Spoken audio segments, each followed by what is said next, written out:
আমরা ম্যানেজমেন্টের কাছে চাইছি ন্যায্য মূল্য। এই ন্যায্য মূল্যটা দিতে পারলে আমরা ধন্য। চাকরি স্থায়ী করো। আমাদের এই আন্দোলন যতদিন পর্যন্ত বিএটি কোম্পানি আমাদের এই স্থায়ী চাকরি স্থায়ী করবে না, ততদিন পর্যন্ত এই আন্দোলন অবিরত চলতেই থাকবে। আমাদের দাবি পূরণ না হলে আমরা কঠোর থেকে কঠোরতর আন্দোলনে যাব এবং আমাদের ফ্যামিলি মেম্বার যারা আছে সবাইকে নিয়ে এসে আমরা এই আন্দোলনে যুক্ত করব। তোমাদের সকল আন্দোলনের সাথে আমি আছি, রংপুরবাসী আছে এবং আমরা থেকে তোমাদের আন্দোলনে তোমাদের যে অধিকার প্রতিষ্ঠিত হয় এই জন্য আমি কাজ করব তোমাদের। আমার একটা ছেলে আছে 2 মাসি আর একটা মেয়ে আছে 3 বছর। তুমি এই আন্দোলনে যাও না, চাকরি করার কোনো দরকার নেই। আন্দোলনে গেলে তুমি অনেক ক্ষতিগ্রস্ত হয়ে যাবে। তোমার কোনো কিছু হয়ে গেলে কি হবে তখন? আমরা কি করব? আমি বললাম, মা আমি যদি কর্ম না করি তাহলে তোমাদের কিভাবে খাওয়াবো? তবে কি কর্ম করে খাওয়াবো? চাকরিটা আছে, আন্দোলন করি, দেখি যতটুকু স্বার্থ আমাদের, যতটুকু শক্তি আমাদের, এই শক্তিটুকু নিয়ে আমরা আগাইতেছি। আমাদের কাছে কোনো টাকা নাই ভাই। আমরা ম্যানেজমেন্টের কাছে চাইছি ন্যায্য মূল্য। এই ন্যায্য মূল্যটা দিতে পারলে আমরা ধন্য। ওনারা শুধু ন্যায্য দাবি আমাদের দেবে। আমাদের ন্যায্য দাবি একটাই, ভাই আমার চাকরি স্থায়ী করুন। অনুষ্ঠানেও ওনারা মানি না নেয়, এর চেয়ে কঠোর আন্দোলন চলবে এই গেটে। কোনো ভাই যদি এই আন্দোলনে এসে অসুস্থ বা জীবন হারিয়ে ফেলে, সম্পূর্ণ বিএডি এটা দায়।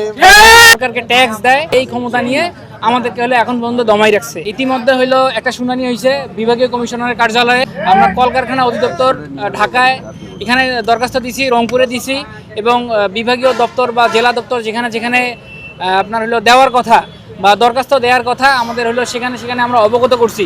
27তম দিনের কর্মবিরতি চলতেছে। এর আগে আমরা পর্যায়ক্রমে অবস্থান কর্মসূচি করেছি, তারপরে মানববন্ধন করেছি। তারই প্রেক্ষিতে আজকে হলো আমরা প্রতীকী অনশন চলমান চলতেছে। 2 জন অলরেডি অসুস্থ। আমাদের এই আন্দোলন যতদিন পর্যন্ত বিএটি কোম্পানি আমাদের এই স্থায়ী চাকরি স্থায়ী করবে না, ততদিন পর্যন্ত এই আন্দোলন অবিরত চলতেই থাকবে এবং এর থেকে কঠোরতম আন্দোলনে আমরা করব। সকাল থেকে আন্দোলন চলছে, এখানে প্রতীকী অনশন চলতেছে আমাদের। কিন্তু আমরা কোম্পানির যত ধরনের গাড়ি আছে বা আমাদের ঊর্ধ্বতন কর্মকর্তা যাদের গাড়ি আছে আমরা সাইড দিতেছি, আমাদের অনশন সরাই নিয়ে তাদের গাড়ি ঢুকাই দিচ্ছি বা বের করে দিচ্ছি। কিন্তু আমাদের কোনো ঊর্ধ্বতন কর্মকর্তা এখনো আমাদেরকে কোনো সহানুভূতি দেখানো হয় নাই। আমরা এই কাঠফাটা রোদে সকাল থেকে এখানে অনশন চলতেছে, আমাদের এক ফোঁটা পানিও খাওয়া হয় নাই, কিন্তু আমাদের কোম্পানি থেকে কোনো রকম সহানুভূতি দেখানো হচ্ছে না। আমাদের দাবি পূরণ না হলে আমরা কঠোর থেকে কঠোরতর আন্দোলনে যাব এবং আমাদের ফ্যামিলি মেম্বার যারা আছে সবাইকে নিয়ে এসে আমরা এই আন্দোলনে যুক্ত করব।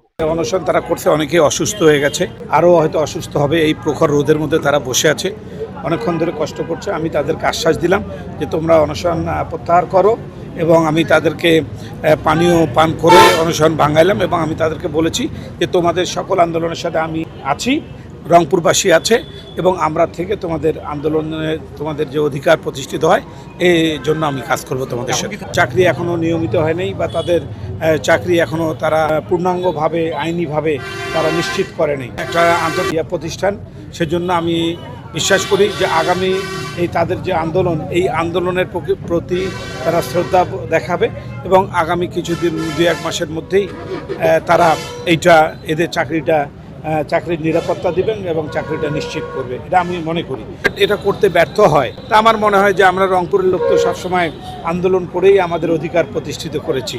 ব্যাটের যারা কর্মচারী আছে, যারা কর্মী আছে, তাদের অধিকার প্রতিষ্ঠার জন্য আমরা রংপুরবাসী তাদের সাথে থাকব এবং আমি বিশ্বাস করি কোনো আন্দোলন, কোনো সংগ্রাম বিফলে যায় না।